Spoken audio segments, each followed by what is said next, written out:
We, the assembled species of the Galactic Concordance, have long prided ourselves on our enlightenment. We have charted the stars, unlocked the secrets of the atom, and woven a tapestry of civilizations that spans 1,000 worlds. We believed we understood the fundamental principles of the universe, of life, of power. Then we encountered humanity. They arrived on the galactic stage not with a bang, but with a quiet, unassuming handshake. I saw someone else's infinity white hand. They were smaller than many of us, their lifespans a fleeting whisper in the cosmic symphony. Their homeworld, a turbulent sphere of fire and ice they called Earth, was, by all our metrics, a death world, a place where the very air could freeze you, the ground could swallow you, and the dominant life forms were locked in a perpetual, brutal dance of predator and prey. We pitied them. We saw them as a fragile, precocious species, clever and adaptable, but ultimately harmless. They were the scrappy underdogs, the ones we felt a paternalistic need to protect, and for a time they played the part well. They were diplomats, traders, explorers. They learned our languages, respected our customs, and offered their unique perspectives in our councils.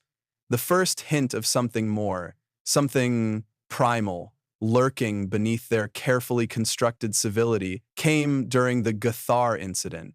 The Gathar were, to put it bluntly, galactic marauders, a species of hulking, chitinous warriors who understood only one language, brute force. They had carved a bloody swath through the outer rim, enslaving and annihilating entire civilizations.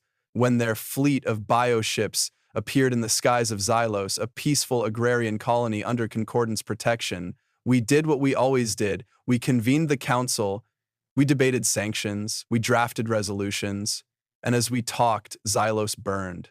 The human ambassador, a woman named Alara Vance, sat through our deliberations with a stoicism that bordered on unnerving. Her face, a mask of calm, betrayed nothing. When the time came for her to speak, her voice was not filled with the pleading we expected.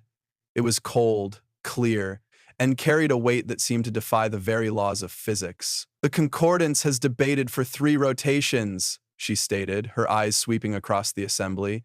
"In that time, the Gathar have glassed a continent and taken 1,000,000 souls. We have offered our assistance, and you have counseled patience. We will offer it no more." A murmur went through the chamber. The audacity was breathtaking. Who were these upstarts to challenge the wisdom of the Concordance? "The Lacuna Protocol," she said, and the 2 words hung in the air like a death sentence, "is now in effect." We had no record of a Lacuna Protocol. It was not in any of our shared databases, not in any treaty or accord. We dismissed it as a human turn of phrase, a dramatic flair. We were wrong. The Lacuna Protocol was not a document, it was a state of being. What happened next was not war as we understood it. War is a clash of fleets, a struggle for territory, a contest of wills. This was Bathar. A hunt, the first Gathar ship to fall, was not destroyed by a torpedo or a laser. Its life support simply failed, all at once. No explosion, no grand spectacle, just a silent, cold tomb drifting in the void. Then another, and another. The Gathar, who had broadcast their barbarity with pride, went silent. Panic began to ripple through their fleet. They were being stalked, hunted by an unseen predator. Their communications were a cacophony of confusion and terror. They fired wildly into the black at phantoms, at shadows, but the hand of this invisible hunter was relentless. On the 3rd day, a single human vessel, the UNS Audacity, dropped out of hyperspace in the heart of the Gathar fleet. It was a ridiculously small ship, a scout by our standards.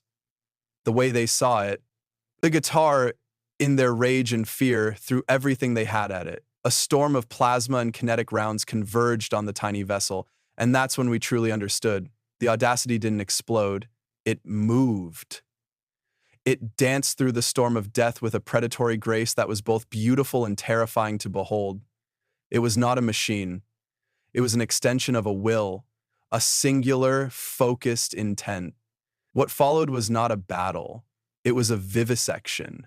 The Audacity moved from ship to ship, its weapons not targeting holes but specific, vital systems. A precise strike to a weapons array here, a surgical cut to an engine manifold there. It was as if the human ship knew the Gathar vessels better than they did themselves. Then came the broadcast. A single, system-wide transmission from the Audacity. It was not a demand for surrender, it was a lesson. On the main view screen of every Gathar ship and on the stun displays in the Concordance Council chamber, an image appeared. It was an old recording from Earth's history. A creature, a polar bear as we later learned, was hunting on a vast expanse of ice. It was a patient, relentless predator. It stalked its prey for hours, conserving its energy, waiting for the perfect moment. And when it struck, it was with a brutal, single-minded efficiency that was utterly devoid of malice. It was simply its nature. The broadcast ended, and the hunt resumed. The Gathar broke. They scattered in every direction, a herd of terrified animals fleeing a predator they could not comprehend. The Audacity did not pursue. It simply remained, a silent, solitary sentinel in the void. In the aftermath, we came to learn the truth. The Lacuna Protocol was a relic of a time before humanity reached the stars, a set of guiding principles for dealing with a threat that could not be reasoned with, a threat that had to be put down.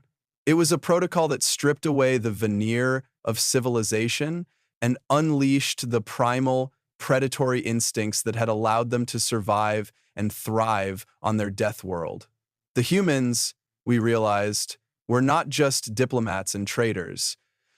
They were the descendants of the things that hunted in the dark, that stalked the plains, that ruled their world not through passive strength but through active, intelligent, and utterly ruthless predation. They were the apex predators of a world that had tried for millions of years to kill them, and they had brought that legacy to the stars.